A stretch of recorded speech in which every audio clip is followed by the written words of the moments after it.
Isang mapagpalang araw po sa ating lahat. Magandang umaga, magandang hapon at magandang gabi sa lahat ng masugid nating EDCN viewers. Kamusta po kayo, mga kalingap? Sana ay nasa mabuti kayong kalagayan saan man kayo nanonood ngayon. Ngayong araw ay tatalakayin natin ang isang isyong biglang sumabog online. Ang pagkagulat ni Papa Eds sa naging suot ni Beyonce sa isang event. Marami ang nagsabi na, bakit hindi na lang siya nagpanti? At bakit ganon ang suot niya? At siyempre, lumabas na naman ang mga puna, pang-aasar at pangbabatikos. Pero bago natin himayin ang lahat ng ito, maganda sigurong balikan muna natin ang mismong sitwasyon, pati na rin ang mas malalim na kwento sa likod ng isyong ito.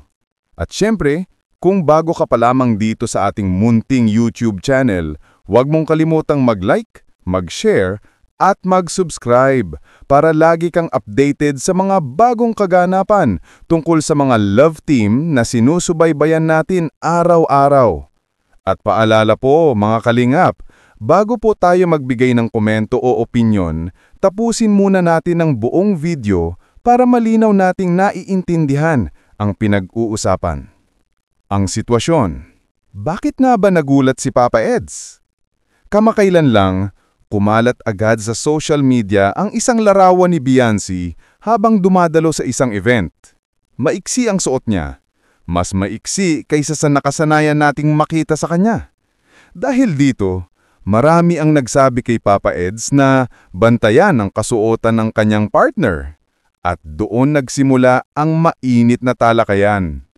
Para kay Beyonce, simpleng outfit lang yon. Wala siyang intensyon na mang-akit o gumawa ng masama. Nagdamit lang siya ng ayon sa komportableng pakiramdam niya bilang isang dalaga. Pero siyempre, sa mata ng publiko, lalo na ngayong sikat siya at nasa gitna ng spotlight, iba ang tingin ng iba. Hindi rin natin maikakaila na normal lang din naman sa kabataan ngayon ng mga modernong estilo. Pero iba ang tama nito pag nasa social media ka na, tapos may libo-libong matang nakatingin at handang humusga.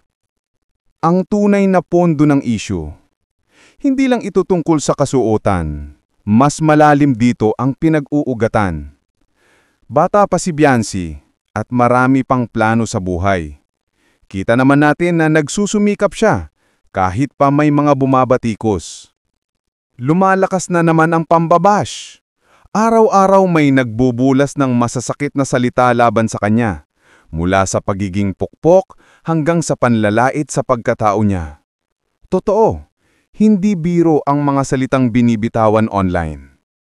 Umiiyak na ang pamilya niya. Ang tatay mismo ni Beyonce ay umabot na sa punto ng pagsampa ng reklamo dahil sa dinaranas na pambabastos ng anak nila. Bilang magulang, sinong hindi mababahala? Nandyan ang Team Kalingap na sumusuporta. Marami ang tumutulong, nagtatanggol at umaalalay kay Beyonce dahil mas nakikita nila ang kabutihan niya kesa sa mga akusasyon. Ang tunay na pakikibakan ni Beyonce. Minsan sinabi niya sa saloobin niya na kung siya lang ang masusunod, baka gusto niya ng manahimik at umiwas muna sa social media. Pero hindi pwede.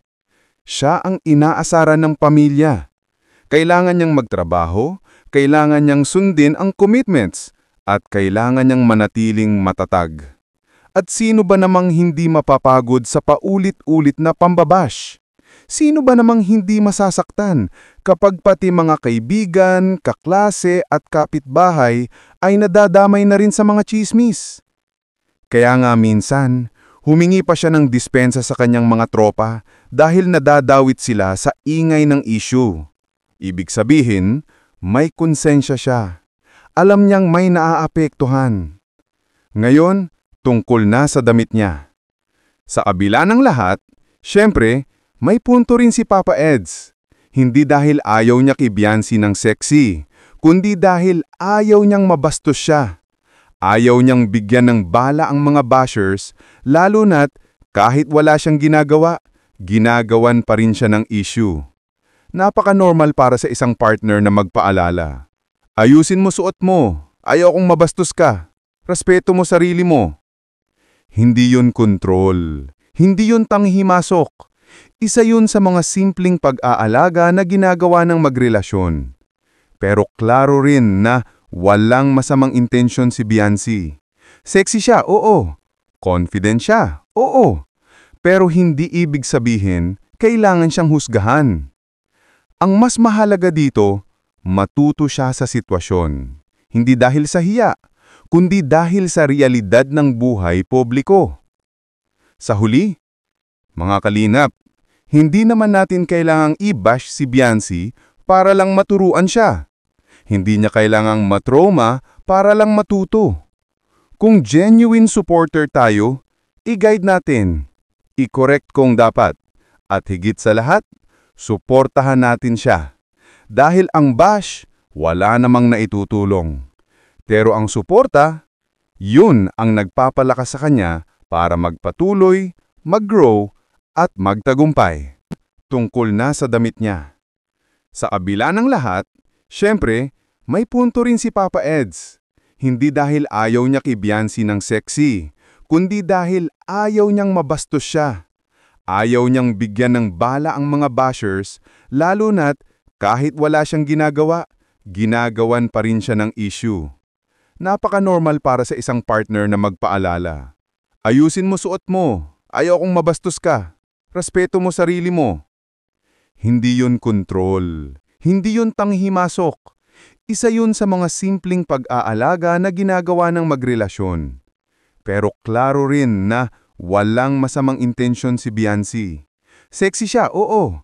Confident siya, oo. Pero hindi ibig sabihin kailangan siyang husgahan.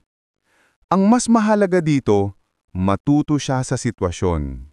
Hindi dahil sa hiya, kundi dahil sa realidad ng buhay publiko. Sa huli, mga kalingap, hindi naman natin kailangang i-bash si Biancy para lang maturuan siya. Hindi niya kailangang matrauma para lang matuto. Kung genuine supporter tayo, i-guide natin, i-correct kung dapat, at higit sa lahat, suportahan natin siya. Dahil ang bash, wala namang naitutulong.